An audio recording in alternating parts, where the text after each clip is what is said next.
My name is Lee May, and I am a county commissioner here in DeKalb County. I'm 34 years old, and I'm the youngest person ever elected to the Board of Commissioners in DeKalb County, which means most people that I stand up on our stage with don't look like me. They're generally about twice my age. I'm actually the youngest commissioner ever elected in DeKalb County's history, and I think the youngest ever elected in DeKalb in any position as well. And I say that to you particularly because you all are young, aspiring men. You're leaders. You're people that other people look up to, even when you don't realize it. And you all have the capacity to do phenomenal things in your lifetime, even at a young age. See, when I decided I wanted to be a county commissioner, I was going on 30 years old. And I went and talked to some people in the community and told them my desires, and they said, you know what, that's a good dream you have, but I don't think now is the right time for you. You're young. You'll be the leadership of this county at some point in the future, but I think you ought to wait your turn and help somebody older get into office. And one particular guy, I won't say his name, but he told me, I want you to help this other person get elected. And I listened, and I took it seriously what they said, but I knew in my heart that I was ready to run for this office. It's a hope, it's a dream, it's a vision that I had for my life. It's a desire that I had to give back to the community, and it's something that I desired to do, and I prepared myself. I didn't just have this pipe dream and say all of a sudden I want to be a politician, I want to run for office, but it's something that I saw for myself.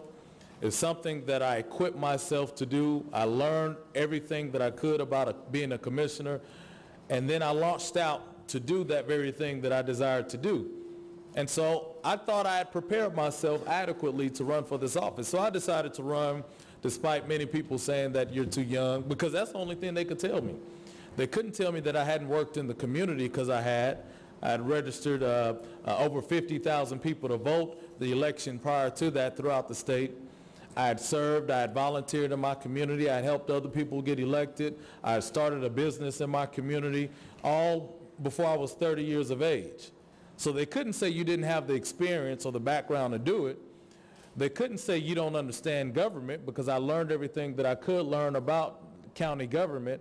And so when people ask me a question about DeKalb County government or politics, I could immediately give them my thoughts and my vision on certain things concerning DeKalb County.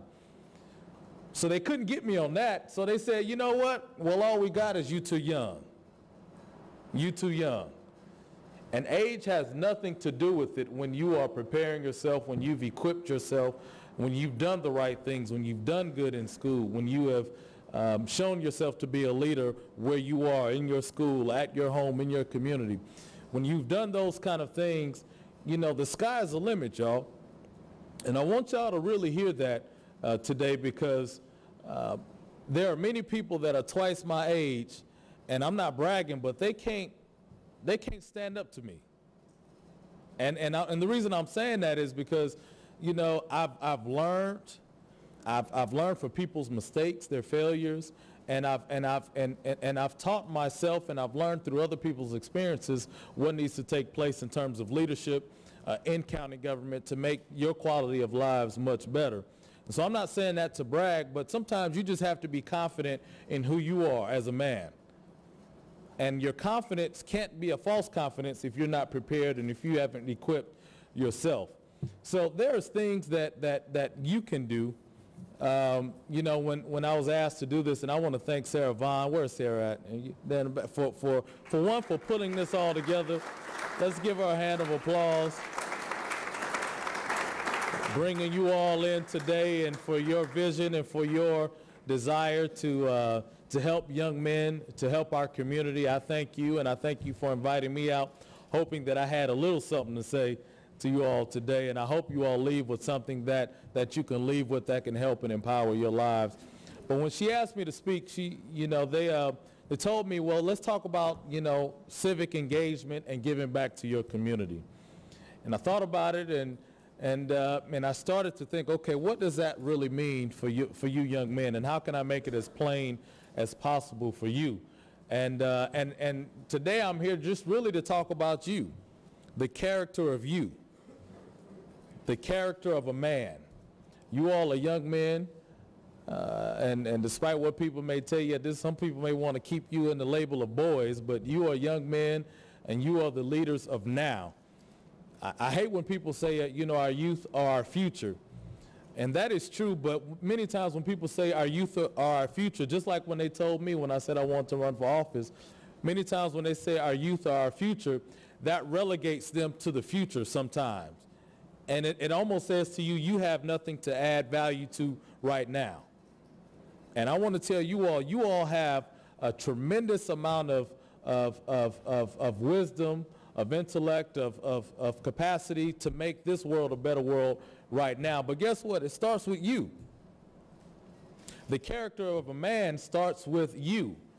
It's having visionary leadership for your own life first.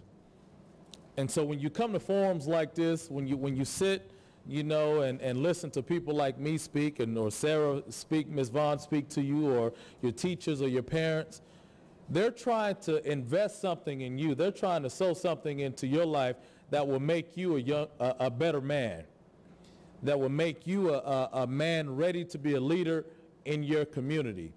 And so you have to take care of your own life, which means you need to listen in class. You need to behave yourself in class. You need to offer positive peer pressure to your peers. Ain't nothing wrong with peer pressure if it's positive. There's positive and then there's negative peer pressure. But the character of you being a man starts with your life. Are you doing what you know is right? Are you surrounding yourselves with positive people who are not trying to get you to do negative things or bad things, even though it may seem like it's fun or it may seem like the cool thing to do? But it starts with your life. Do you know what you want to do with your life? I speak at many career fairs, and I remember being a kid, and I remember at our career fairs, people will come to my school and they will say, how many of y'all know what you want to do when you get old? And people will raise their hands, say, I want to be a doctor, I want to be a lawyer, I want to be in the NFL or the NBA, I want to be a teacher, I want to be a dentist, etc. And I couldn't think what I wanted to do when I was a kid. And the only thing I could think I wanted to be when I was grown is I wanted to be rich. That's how deep I was as a kid. I wanted to be rich. Now the reality is I'm 5 foot nothing. Y'all can see me. At the time I weighed about a buck nothing, probably 150 pounds at my heaviest when I was in high school. I just couldn't get heavy. I can't sing. I can't rap. I can't act. So the entertainment world was a wash for me. You wasn't finna see me on MTV or BET. I wasn't gonna play on Sundays. That wasn't me. Although I played football, I was good. I was fast. I ran track. I went to state championships in football and in track. But I'm a little fella. I just wasn't gonna go to the next level, and I realized that early on. But all I knew is I wanted to be rich. So I tried to figure out what did I want to do in my life to get me to that point. It's kind of backwards, right? You first should realize what it is you think you called to do in your life. And so, I did little things and kind of figured out that I wanted to be in the business world. I wanted to own my own business. Went to college, Clark Atlanta University. That's the best college in the world, just in case y'all want to know. You ought to apply and go there. I'll help you get in if you have trouble.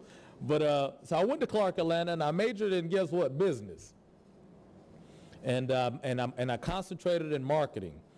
And so when I went there, I went saying I wanted to be in the business world. I wanted to own my own business, but yet I still didn't know what I wanted to do. I just knew I wanted to be in business. And I remember I graduated, and I went and worked for a company called the Nestle Company. Anybody heard of Nestle? Nestle Quick Chocolate, they're known for all that. They're a major food company in the world. And I was a sales rep for them. So I was in business, but but I still didn't know what I wanted to do. And I went and worked for a company because that's all I knew to do in business. But I always had a passion to own my own business. As a matter of fact, when I was your age or when I was in high school, my mom wouldn't let me get a part-time job.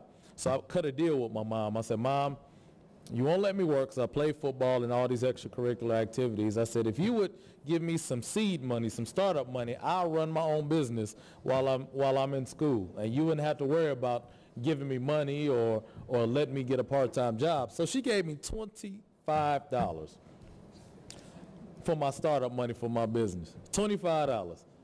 This was like in 1990 or something like that. Y'all probably wasn't even born. Y'all born in 1990? She gave me $25. I took it to the Sam's Club. And Sam's Club, and they still sell them, but then they had this box of blow pops. 100 blow pops were in this box. They sold them for $6. I bought me 4 boxes of blow pops for $24. With taxes, it was $25 and some change. I put some of my own change in. I bought 4 boxes of blow pops, and I had a little pouch. I filled them up with blow pops, and I went to school. I sold these blow pops for $0.25. 100 blow pops in a box, sell them for $0.25. That's $25 per box. I spent $6 on that box. I made $19 just going to class on each box. And I would leave selling at least 1 or 2 boxes every day I went to school. Didn't even have to work. Just my principals, my teachers were my best customers. So I was a businessman already. I was a sales rep. I sold candy. And guess what? My first job out of school was doing what? Selling candy. But I knew I wanted to be in business. Then I graduated. I went to college, majored in business, went to Nestle, was a sales rep for them, but I still wanted to own my own business. And so I went to a seminar, and the guy said, well, if you want to run your own business and you don't know what it is you want to do, start with something you love. And so again, remember, I love football. I love the whole entertainment world, but I wasn't that guy. So I started thinking, okay, well, I love movies. And remember I said I can't act, so I wasn't going to be on the screen.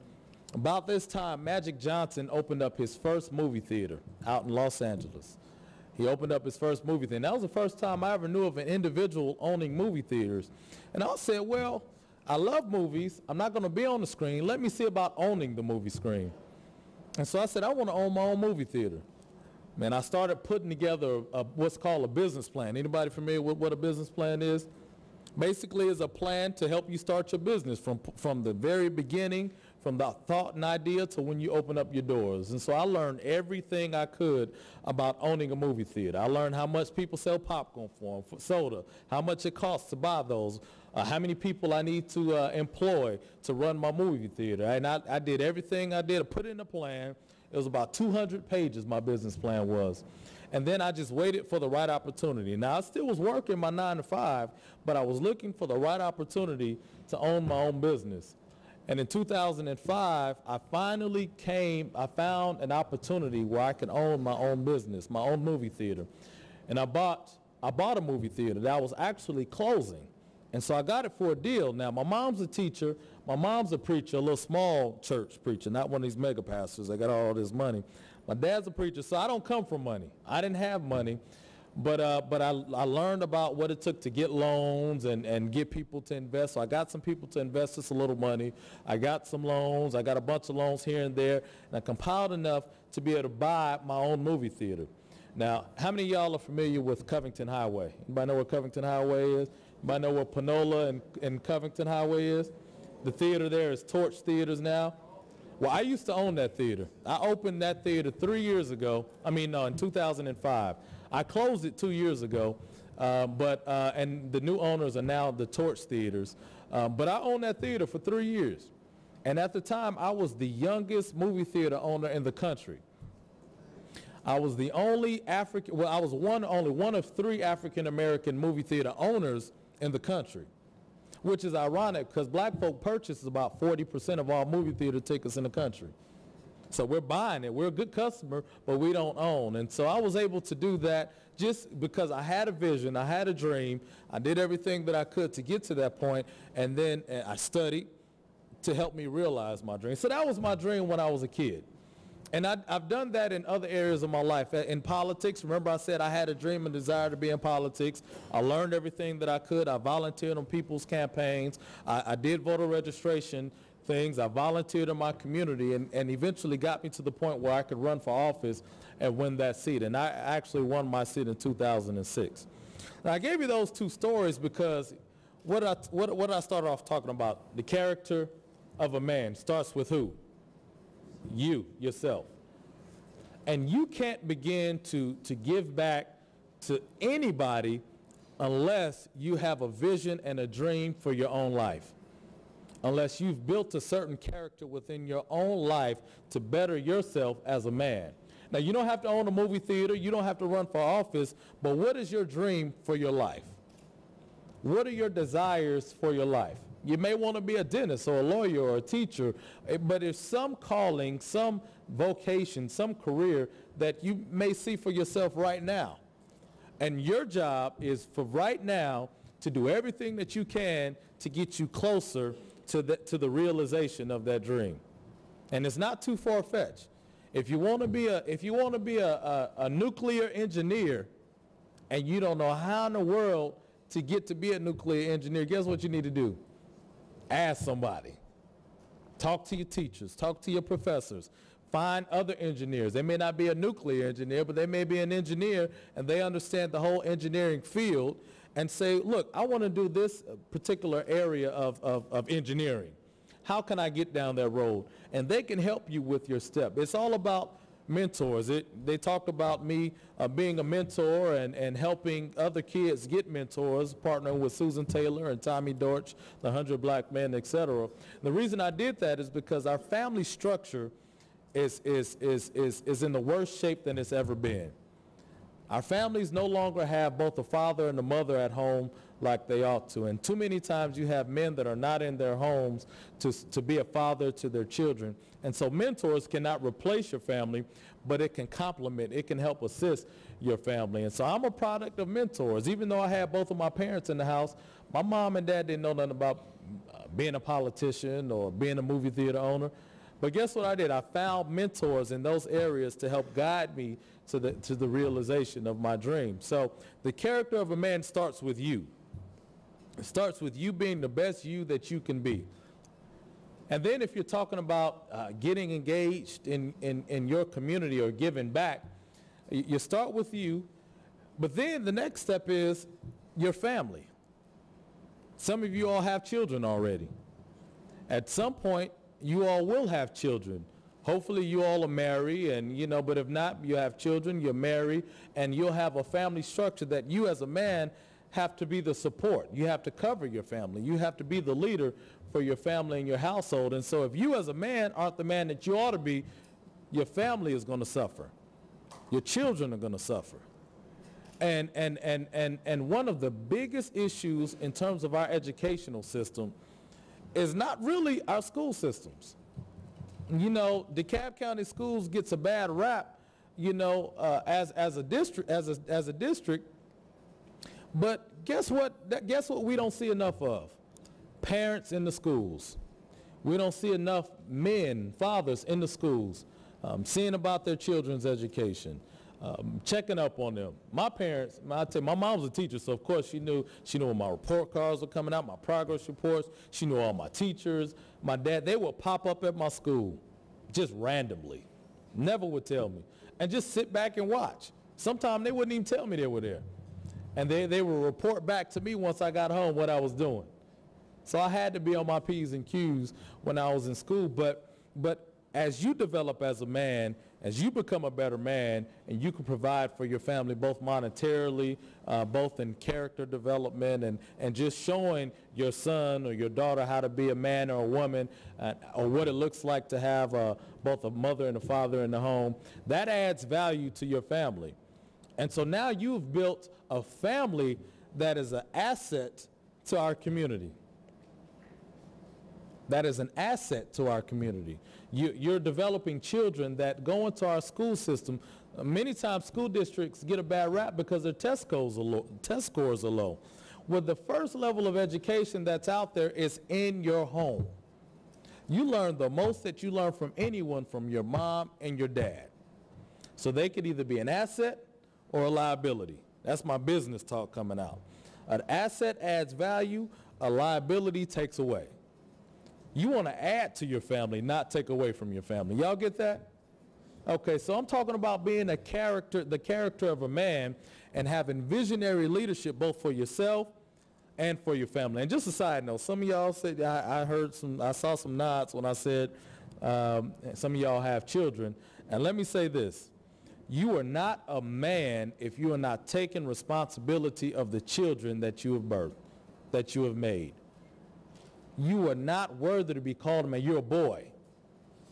You're only a male if you are not taking care of your number one responsibility, which is your children.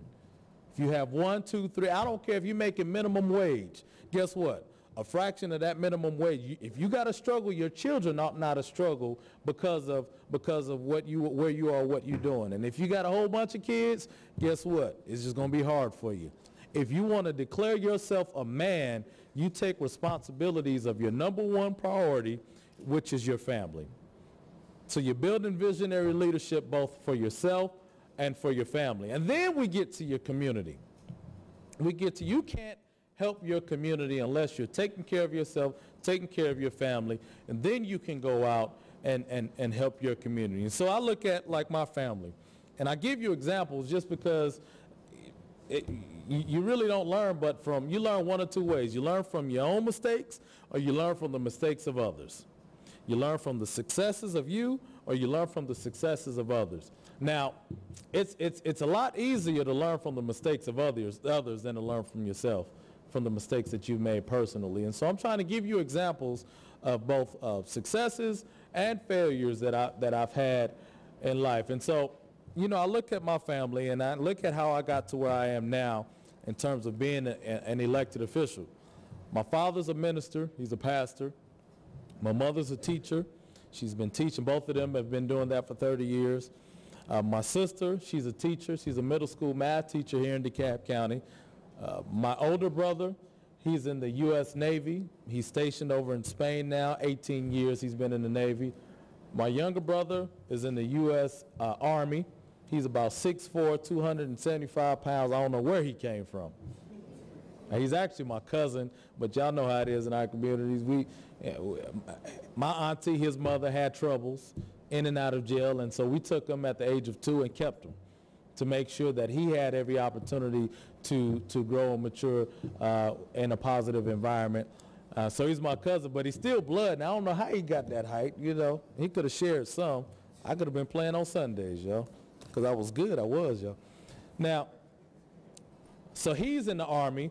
He's been in Iraq all last year. He came back for some months. He's over in Germany now. Now he's headed to Afghanistan. My wife is a mental health therapist. She's a counselor. And so there's a common theme in my family. It's service to others. All of those areas that I've just described are people that give back to others. And so what I'm doing as an elected official is public service as well. It's giving back to the community, because I'm not getting paid, y'all. I don't care what they tell you about politicians. I am not getting paid right now. And I'm not going to get paid from being a politician. Maybe in other areas later on down the line, you can see the car that I drove up in to see that. Now, I'll show y'all. It's rattling right now. But that's cool, because my calling is to help others, to give back to others, give back to my community. And so you give back to your community in every way that you can. You give it through your personal life. Maybe my wife and I used to over years ago, used to give back to the homeless. We'll make sandwiches once a month. And we'll go down to Woodruff Park or down to some homeless shelters and give them back food. You can do it through your vocation, your career. For me, I'm an elected official. I give back through public service that way. Or if you're a lawyer or a teacher, you're giving back to people who are in need of assistance, or whatever career or vocation that you can come about. In some way, it's more than just your own personal gain. Y'all, it's more than you just getting money. Now, I know, y'all listen to Young Money and Cash Money and Lil Wayne and Drake, and they talking about getting money and all that, and that's fine. I want y'all to prosper and just get as much money as you can, but that ought not to be the end all for you. You ought to have some reason why you are living and why you are existing. And so if you're making a lot of money, I applaud you. I pray that you make a whole lot of money, but that whole lot of money ought to be used as well to help others, to create jobs, to give back to great people like Sarah Vaughn, to provide kind of forums like this, to provide scholarships for kids who want to go to school, all kind of things, ways that you can give back through the money that you make in life. But you just getting money should not be the end all for what you do as a young man. So, I want y'all to know today that you all have great advantage right now to being young. The sky's the limit for you all. If you think it, if you dream it, you really, truly can make it happen. When I was in college, we had a little acronym, MIH, make it happen. That was my mentality, is make it happen. That was my friend's mentality, make it happen. It didn't matter what that it was, but whatever that it was in your life, you make it happen.